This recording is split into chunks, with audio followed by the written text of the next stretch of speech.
اللہ الرحمن الرحیم. السلام علیکم ورحمۃ اللہ وبرکاتہ.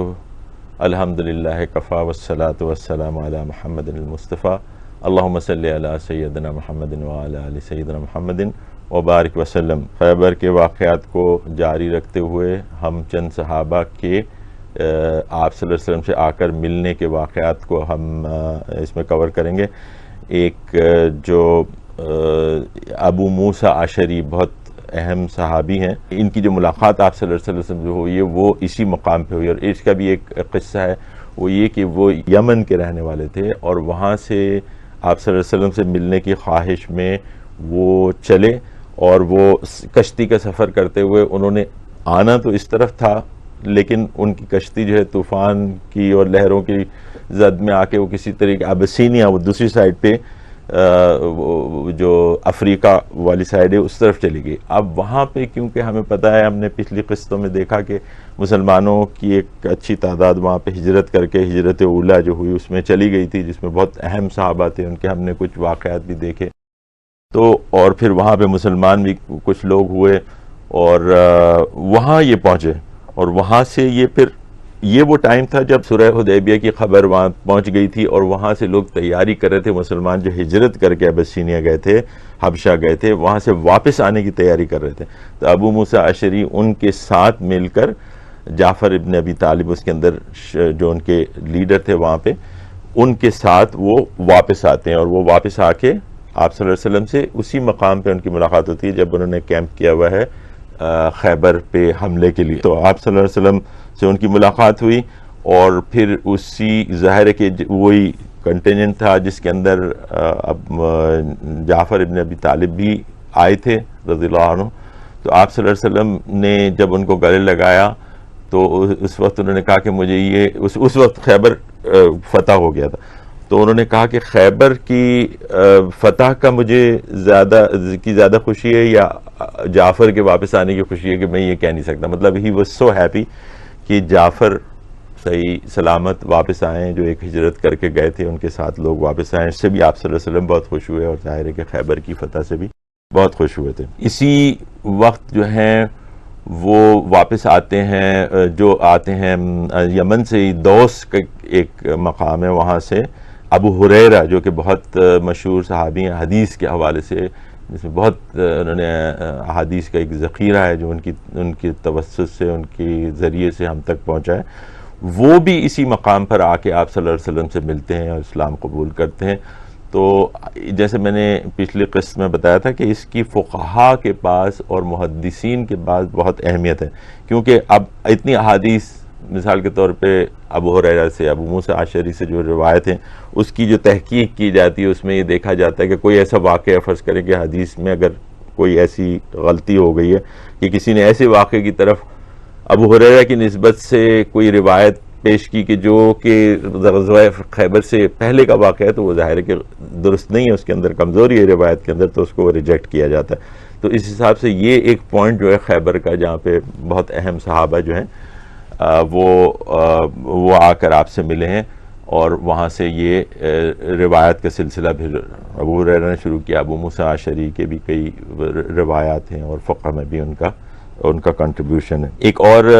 صحابی جن کو کہا جاتا ہے کہ سیرت نگاری میں سب سے پہلا کام انہوں نے کیا، موسیٰ ان کا نام تھا، وہ آپ صلی اللہ علیہ وسلم کے ساتھ تھے سفر میں. جو سیرت کی جو پہلے ڈاکیومنٹ ہے وہ انہوں نے لکھنا شروع کیا، لیکن وہ شاید سروائیو نہیں کیا، لیکن اس کی جو ریفرنس ہے وہ آپ کو تمام سیرت کی کتابوں میں، جیسے ابن اسحاق ہے، ابن سعد، ان سب میں آپ کو جو ہے وہ ان کے واقعی ہیں، اس میں آپ کو ان کے ریفرنسز مل جائیں گے کہ یہ موسیٰ سے آ رہی ہیں، اور وہ آپ کے ساتھ اس غزوے میں شریک تھے. تو یہ تو چند اہم صحابہ ہو گئے جن کے حوالے سے ہم نے بتایا کہ جنہوں نے اس مقام پر آ کر آپ صلی اللہ علیہ وسلم سے کے ساتھ شامل ہوئے. ایک اور صحابی ہیں، حجاج ان کا نام ہے. اب حجاج ناردرن عربیہ کے رہنے والے تھے، اور وہاں پہ ان کا مائننگ کا بزنس تھا، جو سالٹ مائننگ، جو سالٹ کی ان کی کچھ پراپرٹی تھی جس میں سالٹ نکالا کرتے تھے، اور وہ سالٹ جو ہے وہ مکے میں بھی جاتا تھا اور مکے میں بھی فروخت ہوتا، تو ان کی تجارتی لین دین تھا مکے والوں سے. تو اب جب یہ خیبر کی کا معاملہ ہوا اور وہ آپ صلی اللہ علیہ وسلم کی ہاتھ پر انہوں نے اسلام بھی قبول کیا، تو انہوں نے یہ کہا آپ صلی اللہ علیہ وسلم کہ ایسا میرے تجارتی معاملات ہیں تو میرے کچھ پیسے ان کی طرف ڈیو ہیں جس کے لیے میں جاتا ہوں مکے کی طرف،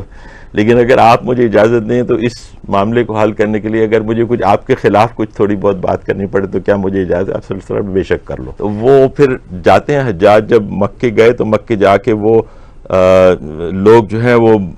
انتظار میں تھے، کیونکہ ان کو پتا تھا کہ خیبر پہ کوئی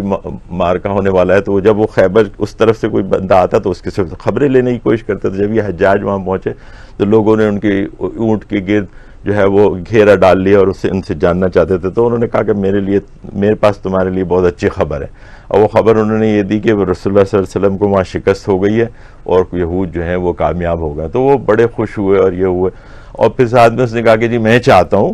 کہ وہاں پہ کیونکہ بہت ساری وہ غنیمت بھی ان کے حصے میں آئے، مسلمانوں کا ساز و سامان جو جنگی اور وہ سب انہوں نے لوٹ لیا، ان کے پاس موجود، اب اس کا وہ نیلام کریں گے، تو مجھے پیسے درکار ہیں تاکہ وہ چیزیں میں وہاں سے خرید سکوں، ان سے جو فاتح یہود ہیں ان سے جا کے وہ خرید سکوں۔ تو لوگوں نے بڑا اس کو آؤ بھگت کی اور جلدی جلدی اس کے پیسے ویسے جمع کر کے جو ہے اس کو دے دیا۔ اس خبر سے جہاں کفار بہت خوش ہو رہے تھے، وہاں جو مسلمان تھے، جو بچے کچے تھوڑے بہت مسلمان مکے میں رہ گئے تھے، جو اپنا ایمان چھپائے ہوئے تھے کسی طریقے سے، اس میں عباس جو آپ صلی اللہ علیہ وسلم کے چچا ہیں، عباس ابن عبد المطلب، وہ بھی موجود تھے۔ جب ان تک یہ خبر پہنچی تو وہ وہ ہوئے۔ اچھا، یہ جو شخص تھا حجاج، اس کی ایک بیوی تھی مکے میں جس کے ساتھ وہ جب وہ یہاں آتا تھا تو وہیں اسی کے مکان پر ٹھہرتا تھا، اب وہ وہیں پہ ٹھہرا ہوا تھا، لیکن وہ جب اس کو یہ پتہ چلا اور عباس نے ان سے ایک کنفرمیشن کے لیے کہ بھئی یہ خبر ٹھیک ہے، وہ ایک اپنے ملازم کو بھیجا، تو انہوں نے کہا کہ نہیں، آپ مجھ سے ان سے یہ خبر دیں کہ آپ مجھ سے میرے اس مکان میں وہ ملیں، مطلب وہ اپنی اہلیہ کے سامنے بھی یہ بات نہیں کرنا چاہتا کیونکہ وہ کافرہ تھی اس زمانے میں،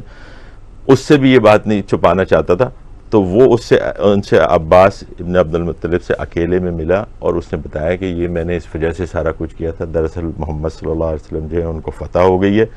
اور جو ہے میں بھی بس وہاں سے نکلنے والا ہوں، لیکن یہ بات تم کسی کو ریویل نہیں کرو گے، کسی کو نہیں بتاؤ گے 3 دن تک، جب میں 3 دن کی مسافت پہ پہنچ جاؤں اس کے بعد بے شک تم لوگوں کو بتا دینا۔ اس وقت وہ وہاں سے نکل گیا، اس کے بعد 3 دن جب گزر گئے، 3 دن گزرنے کے بعد عباس ابن عبد المطلب نے یہ ماجرا جو ہے وہ سنایا لوگوں کو، تو وہ جو تھا نا چینج ہو گئی اب سچویشن، وہ غم زدہ ہو گئے اور مسلمان سے ہمدردیاں رکھنے والے تھے وہ خوش ہو گئے۔ اب یہی بات جب اس شخص کی بیوی کو پتہ چلی کہ دراصل بات یہ تھی، تو اس کی بیوی بھی اسی وقت جو تھی حجاج کی، اس نے وہاں سے سفر اپنا شروع کیا، اس حجاج سے جا کے پھر وہ جا کر مل گئی۔ تو یہ ایک اور واقعہ ہے جو کہ خیبر کے سلسلے میں ہم اس کو تقریباً وائنڈ اپ کرتے ہوئے اس قسط میں ہم نے آپ کے سامنے رکھا۔